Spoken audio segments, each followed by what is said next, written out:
Good afternoon, everyone. Welcome to Financially Speaking on the Inspired Choices Network. And I am your host, Kathy Cook Noble, where we come together every week and we talk about something financial. So it always comes back to finance, whether it's figuring out how to make more money, whether it's figuring out what to do with too much money, whether it's figuring out how to get out of debt, understanding your credit, different kinds of mortgages, bank fees, whatever the case is. So when I say finance, people usually look at me like a deer in the headlights because they're a little bit scared. But for the most part, most people think of finance as investing and big algorithms and um, lots of math and lots of acronyms and yes, there is that side of it, but that's not what we're looking at here. And in my finance practice during the day, when I'm a licensed advisor and we have a bookkeeping service and all that fun stuff like taxes and planning and estates and so on, uh, you can get into that stuff. But the reality of it is, you don't need to know that. What you need to know is your own stuff. And your own stuff is what matters to you. It means how much money do you need to retire? How much savings do you need to have as an emergency fund to make you feel secure if a pandemic were to happen? Because, it can, it has, it does, it is right now. How are you going to be in that particular situation? Are you struggling right now through the pandemic? Do you have enough cash? Are you concerned if the government doesn't come out? If you're you're in the US, are you concerned about a stimulus package and the politicians getting that together to come out with something? If you're in Canada, are you waiting for the new apps to come out for businesses to be able to apply for stuff? Are you applying for the CERB? It's the Canadian Emergency Response Benefits. Um, these are all things that we look at on the show um, every Monday. Every time we talk about something financial and take from it what you need. If you are needing something, then let me know and I will take on that topic for you and break it down. I get a lot of the topics from other people that are sending me requests, or even people that I talk to that don't understand something and would like some support or some definition or clarification on it. I hear a lot from women, and I do a lot of work with women through our investment club. It's WISE, the Women's Investment and Social Exchange.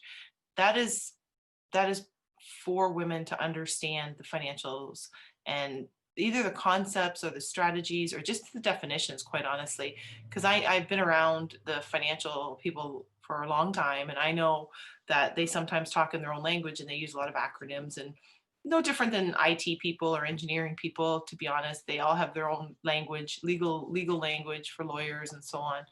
But I do get a lot of women tell me that they are afraid to ask because they feel dumb and they don't want to look stupid when they're talking to their advisor.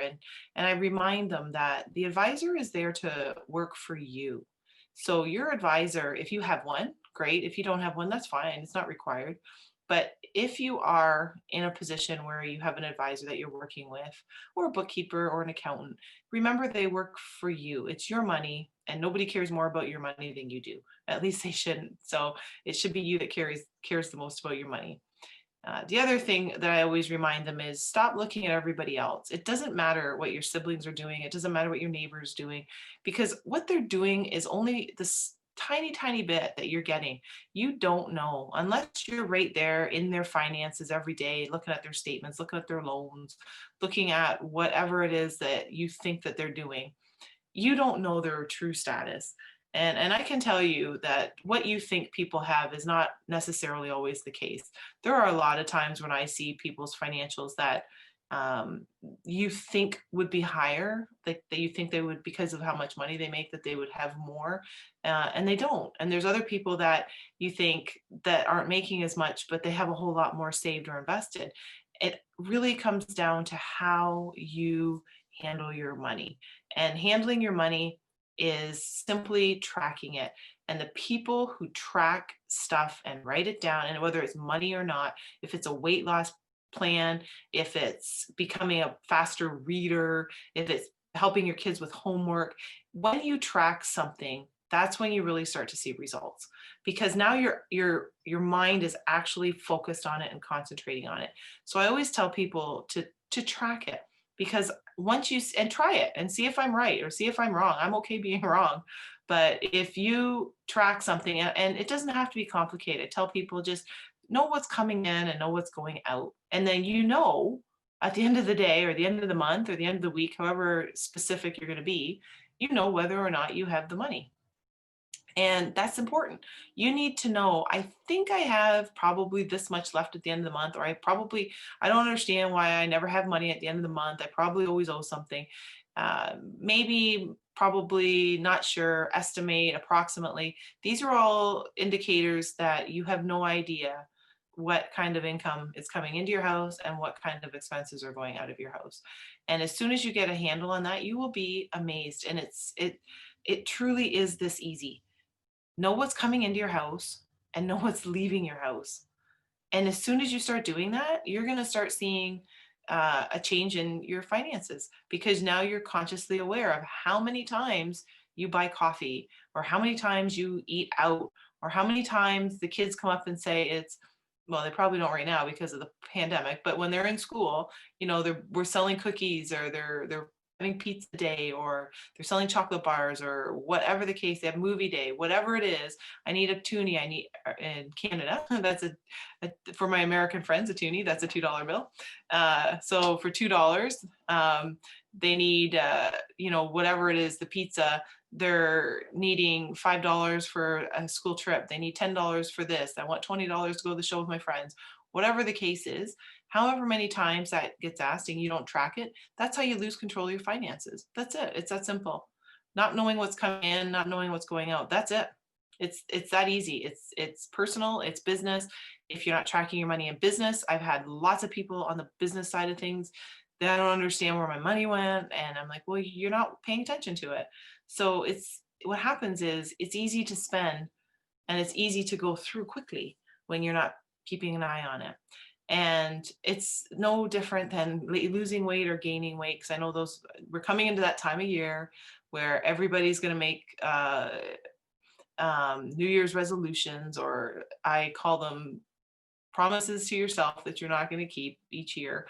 And I've talked about that before. I've talked about that on the show before, and we talk about it again, I'm sure, coming into our planning for the future for next year. But just a side note on that is, why set yourself up for failure? Why wait until January 1st to make a promise to yourself? Start today. It doesn't matter. We're what, a week or so before Christmas, and we're gonna have it a little bit different this year, and we're going to be spending time with a lot less people, I'm sure. And it's going to be okay, because we'll get through all this together, and it'll give us a chance to focus a little bit better, maybe control our spending a little bit better this year. Maybe you're not going, because we have all these changes with COVID, maybe we're not going to as many parties. Maybe we don't have to have as many gifts to track, and maybe we don't have to have as many secret Santas and all these things that actually help save you money. So I think if you start today, and I don't care what day today is, if this is 6 months from now that you're watching this or listening to this podcast and you're not here with me live, then if today is in July for you, then today's the day you start. But today for us live is just roughly a week and a half before Christmas. So we're going to talk a little bit about Christmas today and spending. Prepare yourself. Christmas comes every year. And I know how silly that sounds, but from a financial point of view, a lot of people don't remember that Christmas comes every year. And we're going to talk about why that's important for us to remember today. So we'll talk a little bit about that. I want to just share a little bit with you about our Inspired Choices Network here, because this is a great time of the year for us to talk about the network and what we do. The Financially Speaking show that I'm your host of is, obviously, we've talked about it. It's about finances and money and financial planning in terms of just thinking about it, and mindset with money, and how to track cash or how to invest, and just the different concepts financially. But that ties in to the Inspired Choices Network. I'm a piece of the puzzle. I'm not the whole puzzle. The piece of the puzzle, that's the financial piece. The other pieces are your mental wellness, your physical health, your physical wellness, your spiritual wellness, whatever you believe. There are a lot of really great hosts and a lot of really great shows on the network. And I know if you're having problems or struggling with your business, if you're having problems or struggling with your pets, if you're having problems or struggling with your kids or your partner or spouse, there is a show that can help you with that. And it's really important that people remember to put all the pieces together. So if you need some support, then check out the Inspired Choices Network. If you can't make the show live, that's okay. It's podcast in over 50 spots. You can find us. And we're now on TV. So you're able to see us on YouTube because it's replayed there. Just as an example, there's all kinds of places where you can get the help that you need or hear some inspiration. Sometimes all we need to hear is just those few words of inspiration. And when you're having a rough day or a rough week, then sometimes that's what you need is some inspiration. And if you want to join us on the Binge Network, you'll see us there and all the different hosts and shows and so on. And I would just I would encourage you to check out different shows like Jen Woods, and she'll help you through all the opportunities that are out there and how to deal with the stress and how to deal with all the different stressors that are happening for you and around you. You don't have to struggle alone is my point. That is the key here. You do not have to be alone. There is so much opportunity here. And this is for anybody. You don't have to be Canadian. You don't have to be American. You don't have to be Australian. You can be from any part of the world, whether or not the stuff I talk about in finance is specific to Canada or the US. And I'll mention, certain concepts. I'll say this is Canadian or this is American. And today I'm going to talk about that and say this is Canadian or this is American. But it applies, the concepts all apply. They're universal concepts. And it's hard sometimes to wrap your head around. And I know I find it every day when I talk to people. It's hard to imagine that the same people that I'm talking to here in Canada and are in the same position as the people in Iceland or Australia or the US, where you have the same questions and the same concerns and the same problems. And even just from the East Coast to the West Coast in Canada is very, very different. So if you know anything about Canada, you'll know that we're a vast geography and a smaller population in comparison to our neighbors and friends in the United States. So we have a huge difference culturally from the very East Coast to the very West Coast. And it makes it really cool and fascinating and exciting to even like our friends in the United States. You have so many differences between the southern states and the northern states. Geographically, you've got differences with weather and differences with accents. It's the same thing here. So it's very cool to see that we're all struggling at some point with some of the same questions and some of the same concerns and the same confusion and the same worries, and we can help each other and make each other's lives better and healthier. And that's what we do here on the Inspired Choices Network. So hopefully that is my goal. That is my wish for you, that you check out the rest of the network and plug yourself in and find the host that speaks to you or helps you. And if we're missing something, which is possible, as things evolve and the world changes, contact Christine McIver, and she is happy to talk to you about hosting your own show, either audio on the radio and then later as a podcast, or on video on the TV network, or both. Why not do both? It's more fun. Live a little, right? What's the worst that can happen? So those are some of the thoughts for you to consider when we are talking about the Inspired Choices Network. And we will continue to share. I know lots of people on the network, they're just fantastic people, and they've got big hearts, and they're really just there to help other people. So if you come on live, you're welcome to talk to us in the chat room. You can call in. If you're not live, you can email, you can comment on the whatever particular show you're watching at the time. You can leave comments and we always get back to you. So any questions you have for me financially, or any topics that you want covered, just let me know and I will cover them. I will work them in and we will cover them. That's how I get almost all my topics is people have asked me for them, or I've sent out before and I said, hey, what's everybody looking for? What's anybody concerned about anything financially? And I got all kinds of suggestions on what to talk about. So send in your requests, keep them coming, because I do love it, and I do much appreciate all the topics that get sent in, and that's why I do cover it, because I know they're for people that are really truly struggling out there with these topics. We're going to take our first break of the night, and when we come back, we're going to talk about, believe it or not, I know we haven't hit Christmas yet, but we're going to talk about what happens after Christmas. So don't go anywhere. You are listening to the Inspired Choices Network. Financially Speaking is our show, and I'm your host, Kathy Cook Noble, and we'll be right back.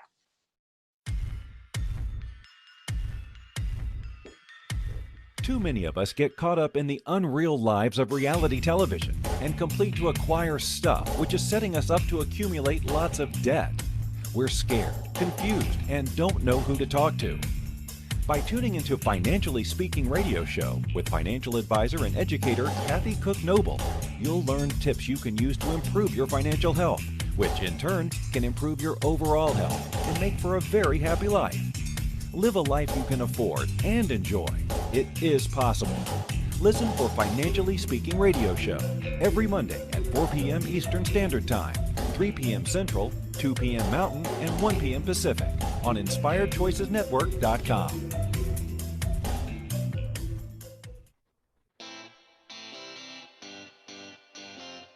Are you a subject matter expert? Are you here to share your expertise with an audience waiting to hear from you in only the way you can deliver? Are you ready to have your voice amplified across the airwaves? Inspired Choices Network has a global radio platform streaming to millions of people across the world. Professionally produced and supported by an accomplished team every step of the way, you can broadcast from anywhere in the world, knowing your voice matters, and we ensure it is delivered with ease and efficiency. Eager to hear your message, the world awaits. Contact us today to become an Inspired Choices Network radio host. Email becomeahost@inspiredchoicesnetwork.com. This is the Financially Speaking Show with financial advisor and educator Kathy Cook Noble. To participate in the program, join our live studio audience in our chat room at inspiredchoicesnetwork.com.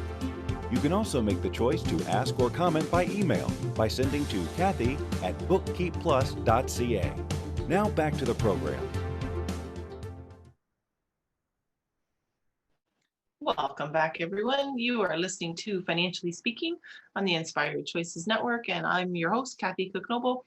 And tonight we are talking about Christmas and what happens after Christmas. So next week, roughly a week and a half, we're going to be celebrating Christmas, and wherever you are and whoever you're with, hopefully you'll be spending some quality time with a smaller group of people this year, because it looks like the requirements are just the people in your household. So all the Christmas parties that we're used to going to, and gifts we're used to buying for Christmas swaps and Secret Santas and stuff like that, it doesn't look like it's going to be happening, at least not in the capacity that we're used to. But in Canada, I want to share with you something that happens after Christmas, and it's something called Boxing Day. And Boxing Day is December 26th. So in Canada, Australia, the UK, we celebrate something called Boxing Day. And a lot of us have celebrated it for all our life and not really known where it came from or what it is. To be honest with you, anybody that is in Canada right now listening, you're thinking, well, it's the day of shopping and that's when all the big sales are on. And in the United States, you might be thinking, well, Boxing Day, that sounds just like our Black Friday. And now the newly incorporated from just 10, 12, 15 years ago, the Cyber Monday came into play. So Cyber Monday in the United States is all about shopping online and getting the sales online. Black Friday in the United States is all about these phenomenal sales and price cuts on the Friday. So what do we do with Boxing Day? Well, Boxing Day is just a little bit of history for you. Boxing Day is celebrated in Canada, the UK, and the Commonwealth countries. And it's traditionally known as, this is where it came from. It's traditionally, now there is some conflicting stories in history, but traditionally what it says is that it's the day the employers would give their staff Christmas presents, and it was called boxes. And that would be a box to celebrate the season. But because in Canada, statutory holiday has become Christmas, we often give those boxes to ourselves. So December 26th has become known as Boxing Day. And there's no real definition of it, but there is also a concept or theory in history that the other part of how it got started was it was tied to British servants who helped their lords and ladies with Christmas dinner, and they literally took home boxes and got the day off the next day. So they would help for Christmas on the 25th, and then they got boxes to take home, and then they got the day off. And that dates back to 1663. So it's been around for a very long time. We have in Canada, of course, where I am, and we have in Australia and the UK, it's best known for all the deals in shopping. That's really what it's been for the last 50 years here, that and 60 years that you can think of in Canada, the US, and Australia. It's very, very similar to the Black Friday in the United States. Most of the stores open early. Most stores give big discounts, deep discounts on different products. And it's all the way from clothing to appliances to technology. It's a whole spectrum of discounting that is taking place. In a lot of years, for a lot of years, shops started the sales even before Christmas now. So it's funny to see how things evolve in retail. You have Black Friday, which is the United States big shopping day. And it's evolved so that even a few days before, they have early shopping for Black Friday. And then Canada, I see a lot of stuff adopting Black Friday sales because there is a lot of cross-border shopping because we're so close to our neighbors, obviously. And a lot of the stores were trying to also get in on some of the momentum for Black Friday. So they would start offering sales here. Now with Boxing Day on the 26th, a lot of the stores have just started to creep away from the 26th. Instead of just waiting for that day, they started a little bit early to say, Boxing Day sales early, and try and entice you to come in or shop or spend a little bit more. And it's extended, it's into different countries. There's different, similar concepts with just different names. So for example, December 26th in Germany, Poland, Scandinavia, and the Netherlands, it's known as the second Christmas day. And it just extends the holiday an extra day. In Ireland, they celebrate St. Stephen's Day or the Day of Wren. And that's usually a participation in a parade where they wear masks and suits. And I'm suspecting that's probably going to either be very modified this year or not happen because of COVID and all our regulations and so forth. But that's a little bit of history about where we came from with Boxing Day. And essentially, we've moved it very retail, and it's really moved into spending money, which is where I find the interesting part, because now we're enticing as a retail outlet. Their job is to get you to spend money. 100%, no questions asked. If you're a retail store and you do a good job, that means you have a lot of sales, which means people spent a lot of money. Our job is to make sure we're not overspending and we're not spending money on stuff that we don't need, that we can't afford, that we're buying because we think we need to keep up with cousin Susie or our neighbor John or whatever the case is. So our job is to be disciplined. And I've used that word probably a lot, maybe every day actually, but it's not discipline in a sense where it's strict and rigid and you can't have fun. It's discipline in the sense where you're aware and you're conscious of what you're spending. So when I use the word discipline, I don't mean that it's you're very strict and unable to work outside the box. It's disciplined in the sense that I know what I need. I'm conscious of it. I'm aware of what I've got for money to spend, and I'm in control of it. So we're not going to go out to the stores and just get all excited and enticed by all these sales and overspend and buy stuff we never would have bought, we don't need, and we end up throwing out in a garage sale a year later and it's still in the box. So these are things that we're trying to really control ourselves and make sure that our finances are looked after. It's kind of funny. People get all caught up in the excitement of it, and it becomes our economics friends know the winner's curse, where you have to have it. And it's like going to an auction and you're buying something that's $10 in retail value and you spend $15 on it because you're so caught up with the excitement of having to have to win that you lost track of the fact that you really didn't get a good deal and you overspent. So it's that kind of concept. And you want to make sure there's you're prepared when you're going in, that you're either looking for stuff. I'm a big fan of lists, no matter what, whether they're a digital app for your groceries or your handwritten. I'm a huge fan of technology, but I have to tell you, there's two things that I'm very, very old fashioned on. One is my day timer. I like to write it down. I like to clip stuff to it. If there's tickets or any kind of documents that I need to have handy for a certain day, I clip it to that day. And the other thing is, I do like my list when I go to the store, so I can have it on a piece of paper and it's right there in front of me. I see the whole thing at once and I know exactly what I need. I find the apps, I've tried them. I like every single thing of my life is technology driven, except those two. And it's because, for me, I think if you have a list in your hand and you physically look down and you see I need 10 things and you have 8 things in your cart, you know you only need 2 more. And it's easy to get lost in the stores, whether it's grocery stores or whether it's a retail store for clothing or technology or shoes or whatever the case is. I find it very interesting that for me, I find it very interesting that it keeps me disciplined. And I like that. I see 10 things, I check it off the list, and then I'm done and I can leave. Um, and I think if you are going into Black Friday sales, if you're going into Boxing Day sales, then have an idea about what it is you're going for. So if TVs, I know this is a common example, if TVs are on sale and they're ridiculously cheap and they've got these very deep 70% off discounts, which is entirely possible, I've seen them, and you need a TV, then you have that on your list.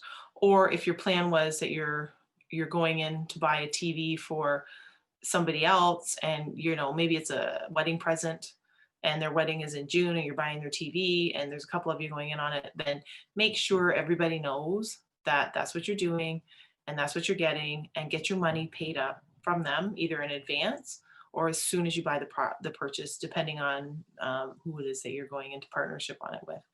But just make sure that you are aware of what you're spending. It's awareness that is the key, in my opinion, to finance. So if you're aware of what you have and you're aware of what you need and you're aware of what you're spending, if you're aware of the fact that there's going to be a lot of enticing things that are in the stores that you think are cool, and wouldn't that be nice?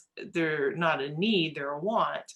But, and I've shared this before with you, I shop for Christmas and birthdays all year.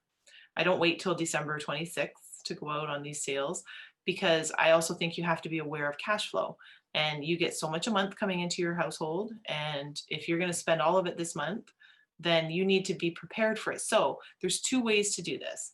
There's the all year, you see the specials going on and are happening, and you have a place, like I have a trunk at my house for the kids and I put Christmas and birthdays and stuff in there. And I know, and then I track it on a spreadsheet. So I know what I bought for Christmases and birthdays. And then when I get to this time of year, I already know where I'm at. So there's no panic, there's no rush, there's no crowds that put you in a bad mood or fighting over the last piece of Christmas cake that's in the grocery store or whatever the case is. So if you're aware of these things, then that's one way to do it. There's another way to do it. If you don't like doing it that way, that's okay. You can set aside a certain amount of money every month. So set up one of the online accounts we've talked about in the past that charges no fees, that pays a tiny bit of interest, but it's safe, it's covered by the Canadian Deposit Insurance Corp or the FDIC in the United States. What we want to do here is every month take a little bit of money that we know we're going to spend for the holidays and for birthdays and so on, and transfer it into this account. And then you have your whole amount of money sitting in that account for your Christmas shopping. and you can go out and say, okay, now I have all the money that I need to spend, and I can go and do all my shopping at once if you like to do it that way. Either way, you are conscious of what you're spending, you are aware of how much you have, and you are every single month being aware and very, very, very disciplined about how much you're going to spend. And it becomes habit. And then next thing you know, you're readjusting to say, oh, well, that $50 every 2 weeks that I've moved over into that account, I've completely readjusted my spending at the house so that I actually don't even miss it, number one. And number two, it helps you to not go into any debt, because the big surprise that people get in January is their credit card statements. And that's when they're like, wow, I didn't realize I spent that much. And now you have to pay for it. And if you don't pay for it, now you're paying a substantial amount of interest. And it's, on average, it's 20, 30% that we're paying on credit card interest. So those are two easy tips on how to be aware and be conscious of your money. If you want to shop all year like I do, and you have a space for it and you have a way to track it, great. If you don't like doing that, that's okay. Because, for some people it's boring. It's you're not in the hype and the rush and all that, and people like that, and that's okay too.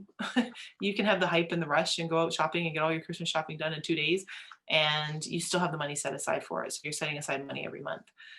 Those are two tips on our Christmas shopping and our Boxing Day shopping, so we don't get ourselves in a lot of financial trouble in January when we see these statements come in. So that is our conversation for tonight, where we talk about Christmas and getting ready for it, because there's a lot of really fun and cool things about Christmas.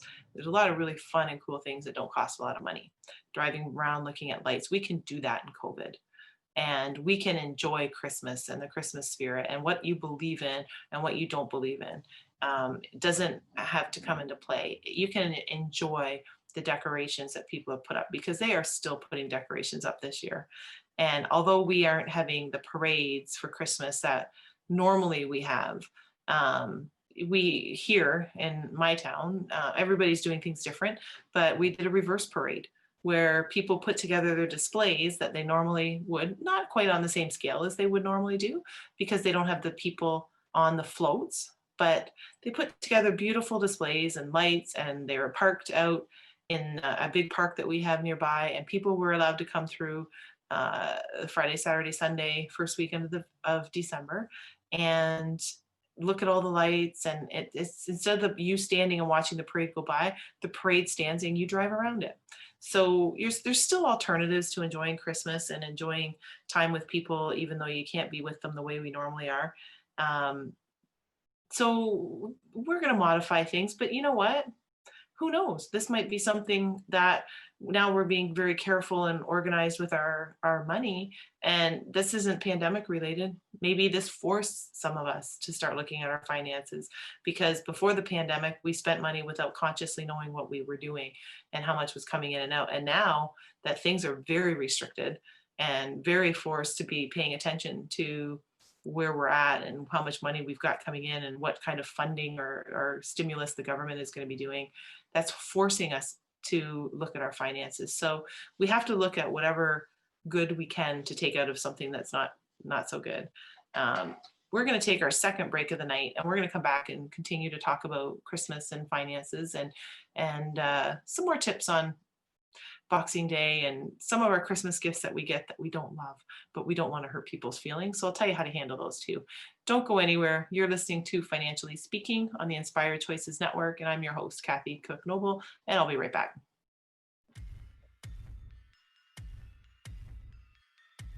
Too many of us get caught up in the unreal lives of reality television and complete to acquire stuff, which is setting us up to accumulate lots of debt.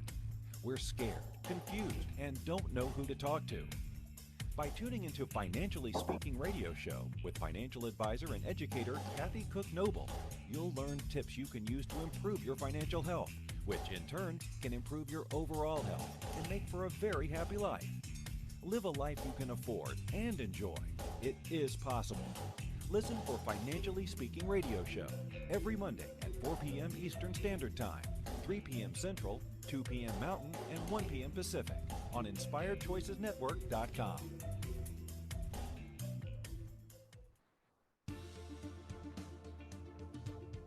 Money is complicated, right? Actually, no, it's not.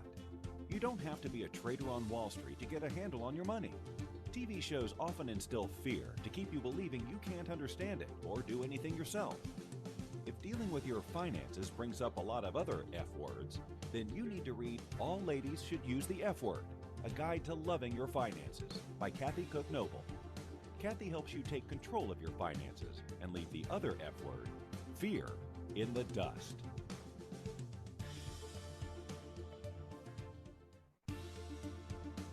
This is the Financially Speaking Show with financial advisor and educator Kathy Cook Noble.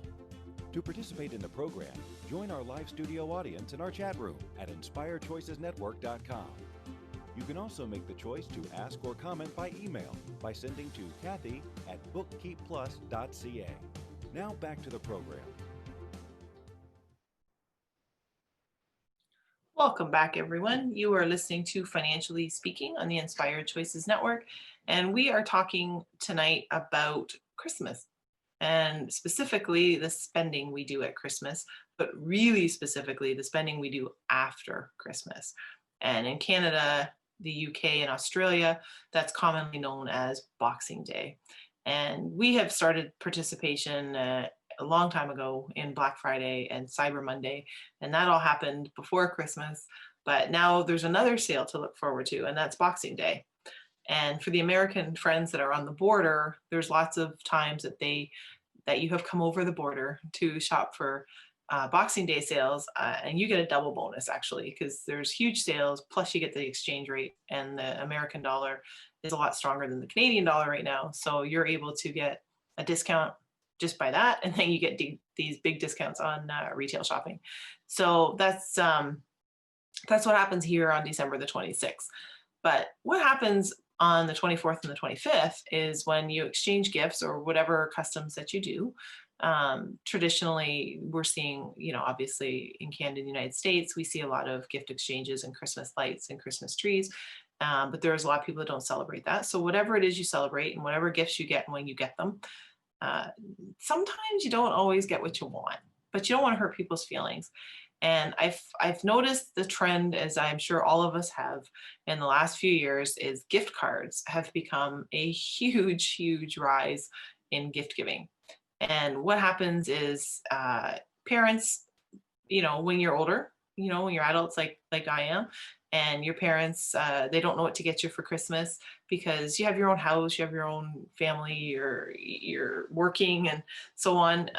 So what they do is they'll buy you gift cards for the grocery stores, or if your parents are online, they might get you gift cards for Amazon if they understand all that stuff, depending on their age and their generation and their tech savvy. But a lot of the times you're seeing gift cards, and I'm guilty of that. I get ours gift cards every year. So if they're watching this, just pause it for a minute, because I'm going to tell you they're getting them this year. So in a week and a half, I always do something with gift cards. It's not their only gift though. I make it so that it's just a small gift card, and it goes in their stocking or their card, just so that they have, for gas. They're at that age where they're all starting out and just getting their own places, and they have a lot of expenses. You know how it is when you're younger, you're expense heavy, and it's always nice to have a gift card for groceries or gas or something to that effect. But what happens when you get gift cards? So for somebody like me, we'll use me as an example. I don't drink coffee. So what happens if I get gift cards for coffee? What do I do with it? You don't want to hurt people's feelings and say, geez, thanks a lot, I don't drink coffee. But there's also a good chance you're not opening it with them anyway. So what do you do if you get a gift card you don't like, you don't use, and you won't use? It's real money that somebody has spent.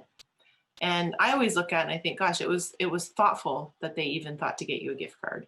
So a lot of time this happens with teachers. Teachers are getting gift cards. And I'm not sure how it's working this year because it's a lot of virtual teaching, but a lot of the time the teachers will get a gift card for, a specific store. And they may or may not use that store, but they're certainly not going to hurt the kids' feeling. They're going to thank them anyway. So what can you do with it? Well, you could regift it, because it is a gift card. There's no trace with your name on it or anything like that. But there's another thing you can do as well. And I'm going to give you a couple tips on what to do with the gift card if you do use it and you want it and you like it. But if you got a card, for example, that you don't like, there is actually now sites that you can change on, like Carpool and raise.com. Like there's a lot of different sites that you can go to and swap. They're gift card swap sites. So you can post your $25 gift card to this, store A, and there's going to be a discount. So you might post it for $25, and it depends on the site. It could be 70 to 90% value that you get. So instead of getting $25, you might get $22 or $20 or whatever the case is, depending on the site. But then you get the cash in exchange for the $25 gift card. So you get the cash. It didn't cost you anything for the card, and you weren't going to use it anyway. So the money's not going to be lost from the person who gave it to you, and they're not even going to know about it. And then whoever buys the card is getting a value for buying the card on these sites. So you can go to these sites and you can put your gift card on there, or if you want to buy a gift card, you can go on there to get the gift card values. And that's one way to deal with your gift cards, because gift cards are huge, especially I do a lot of, I'll give you a lot of investment examples for Canada, because that's where I'm licensed. But for today, I'm going to give you some American examples, because Americans spend close to $30 billion on gift cards in the holiday season. That's a lot of gift cards. That's a lot of money. So if you buy 4 gift cards, the average price is about $49, because you might buy $100 for a couple, for example. You might buy $20 for gas, as a topper gift. You might buy a $25 gift card for a Secret Santa, or whatever the limit might be. You might buy a $25 gift card or $30 gift card for your teacher. Whatever the area is, whatever your budget is, whatever your goal is, that's what you're spending. But $30 billion in the holiday season, just in the US, that's our American friends. That's a lot of money. So we need to do something with these cards, because I will tell you that a lot of these cards don't get used, because people lose them, they forget about them, they are not the cards that they really wanted, so they don't know what to do with them. And a lot of the time people don't have a place to put them. So you get one of these things where you use them or lose them. And roughly $1 billion in gift cards in 2015, and these numbers are rising, but these are the most recent stats. 2015, you had about $1 billion of unspent gift cards in the US. That's a lot of money. So what we want to do, one of the mistakes we make is you put it in a drawer, or you stick it someplace in the kitchen, and you forget about it, because nobody has a lot of people don't have a gift card holding spot in their house. And that you get out and you're shopping and you're like, oh yeah, I have a gift card for this and I forgot it at home. And then you're like, well, when am I going to be back? And that's just how it happens. So some tips I'm going to give you about what to do with these gift cards and how to use them, if you will, because 93% of consumers purchase a gift card. Now on giftcards.com, that's over $100 billion that's being purchased.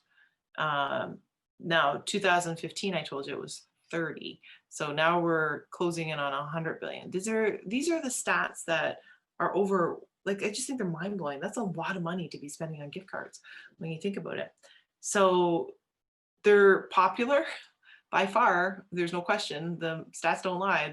Things are popular for us to buy, but are they always popular for people to use? Well, a lot of cards get either, like I mentioned, they're either completely unused because they lost them, or they use them, and you might have a $25 value, for example, and you use it and you get to $22, and then you forget about the last 3. So a lot of them don't get used fully. So that's what we're going to talk about. I'm going to give you 6 tips when we come back from our last break, because we're going to take our last break of the night.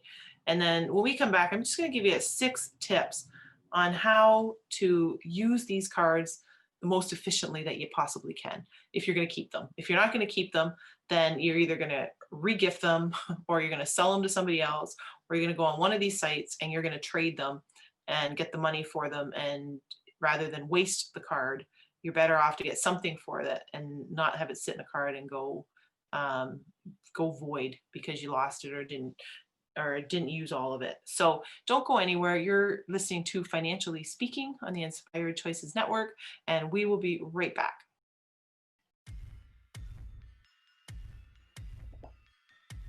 Too many of us get caught up in the unreal lives of reality television and complete to acquire stuff, which is setting us up to accumulate lots of debt. We're scared, confused, and don't know who to talk to.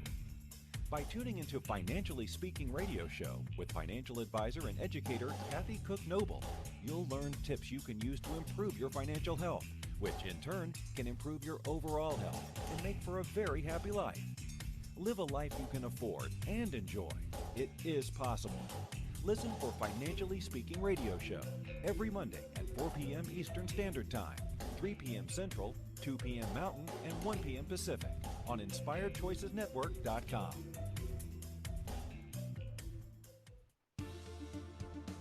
This is the Financially Speaking Show with financial advisor and educator Kathy Cook Noble. To participate in the program, join our live studio audience in our chat room at InspiredChoicesNetwork.com. You can also make the choice to ask or comment by email by sending to Kathy@bookkeepplus.ca. Now back to the program.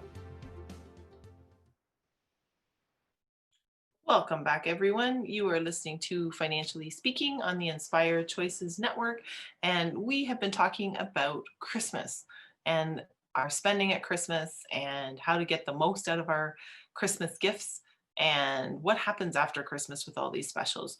And before we went to break, we were talking about these gift cards that we get. And I said I was going to give you 6 tips on how to deal with the gift cards when you get them.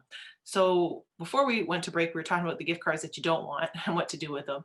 So these are the gift cards that you do want and what to do with them. So the first tip I would say is spend the entire balance at once if you can. So what I mean by that is when you go into a store, we're not normally disciplined if it's a $50 card and we're going in to buy groceries to use $25 of that and then use another $25 when we come back in. If you're going to go into the grocery store and you're going to buy more than $50 worth of groceries, use the whole card up. Don't save it. Don't use it think you're going to use it for later, because typically you don't. So use it. And with that, my second tip is going to be just go over the line a tiny bit. So plan. So remember I talked about having a list, whether it's in your app, whether it's on a piece of paper. So you have a list and you know you got to get 10 things and it's probably going to come to $60. Then you plan to go over your limit just a little bit so that you know for a fact you've used that card up. I cannot tell you how many times I've seen or heard people say they've only got $1.24 left on their card, or there's 58 cents left on their card. Use the card in its full and plan to go over the line just a tiny bit. That way you know it's fully exhausted, there's no balance left on it, and you've used it up so that you can throw it out and not save it. Now, if you're giving cards, this is one of these tips that you can use if you're comfortable with it. Depending on how they're set up, you can set your own expiration date. Now, cards, if you buy them in Canada, there's a lot of changes in the law about whether you can expire them. If it's free, you can. If it's not, you can't because it's paid for. But anyway, if you can expire your own cards and set your own expiry date, if you can set it within the first 30 to 60 days, and the reason is you're forcing somebody to use the card. So the reason you want to do that is if people see that it's going to expire in 30 days, it's more top of mind. It's a little bit riskier doing this, but it's more top of mind. So if you're giving a gas card, for example, then have it expire in 30 days because you know it's going to get used, which means your money didn't get wasted. If you're not going to use it or you have unused balances on it, then sell it on those sites that I mentioned to you earlier, like Raise or cardcash.com or any of those sites. You're able to buy something you want at a discounted price, or you can simply sell the card. If you have, if you're a little bit tech savvy, then request or give a digital card. So it saves the plastic of the card. It saves storing the card. It saves remembering the card. If you can save it on your smartphones and you can use your digital or e-card or whatever you want to call it, the digital gift card. I know that was easier. We have one daughter that lives a few hours from us, and for her birthday, it was easier to send her a digital card than it was to try and send something to her. I tell you, it's cheaper. You don't have to worry about the postage. You don't have to worry, and especially during this time, whether or not the mail is going to get there, because we know that, especially in the peak of COVID, there was no guarantees on when mail was going to be sent out and so on. So it's a lot easier. We know she got it, and it's pretty easy for her to use because it's a digital one. So those are a few tips that I would say that you want to use with your gift card. If you're going to be giving gift cards, try and make it something that you know people want. It's so easy to just go in and buy a gift card because it's easy for you. But if you're buying a gift card and you're like, well, I want to get somebody a gift, but for example, they don't drink coffee, but those are the easy gift cards because they're all over the place here in Canada and you can get them. But it's not really what they want or use. Try and think of things that would make sense for them. If they don't drive, don't buy them a gift card for gas. If they do drive a lot and they would appreciate that, that's a great gift card because their gas is not cheap and they have to maintain that in their vehicle. So if they drive a fuel vehicle, if they drive an electric vehicle, don't buy them gas gift cards. So it's pretty easy to think about. I find if either you write it down, pen to paper, or if you have a spreadsheet like I do and you have a list of all the people you're going to buy for, and then I have an idea. I think, well, I know they like this, or this would be a good idea for them. And I'm writing ideas down throughout the year. And then you start to look at the Christmas shopping. And if I happen to see it during the year, though, I buy it. So then when I get to this point of the season where I'm just looking at my spreadsheet and I'm saying, okay, what didn't I get this year? Or who am I missing? Or one of the kids started dating somebody midway through the year and they're going to be for Christmas. And I want to make sure that I don't leave them out. So it's easy if you track stuff. And I know I sound boring and I like a broken record, but tracking things really does make it the easiest. And if it's tracking, this is just another arm of tracking your cash where you're tracking your gift spending, because people get a little bit overwhelmed at Christmas. They get a little bit out of control at Christmas, and they really start to compete with people at Christmas. And this is not the time where we lose all our discipline and focus on our overall Christmas, our overall year for the budget because it's Christmas. And we know Christmas happens every year at the same time, so we can prepare for it. And we want to make sure that we're aware throughout the year, because this is the big spending time, to be perfectly honest, is when people spend the most money all at once on gifts. So if we're going to be doing a big spend at Christmas, then let's make sure we're prepared for it, either by saving throughout the year or buying throughout the year, or having a plan in place saying that we know what we're buying and what we're spending. Or if we don't know what we're buying, at least we know what our spending amount is. So hopefully that helps you. And I hope you all have a wonderful Merry Christmas. I know we have one more week together before Christmas. But while you're shopping and while you're planning for it, now you've got some time to get the list together and think about it. Just, it's kind of like what Santa does. You go through the list and you check it twice. So we'll see you again back here on the Inspired Choices Network every Monday, where we'll talk about financial topics, and hopefully just a little tiny tidbit here and there that we implement will make things better for us and our families.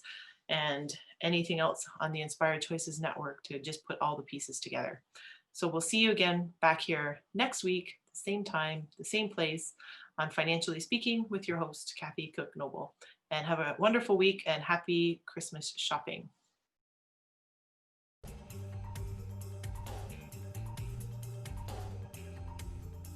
Thank you for choosing to listen to Financially Speaking Radio Show.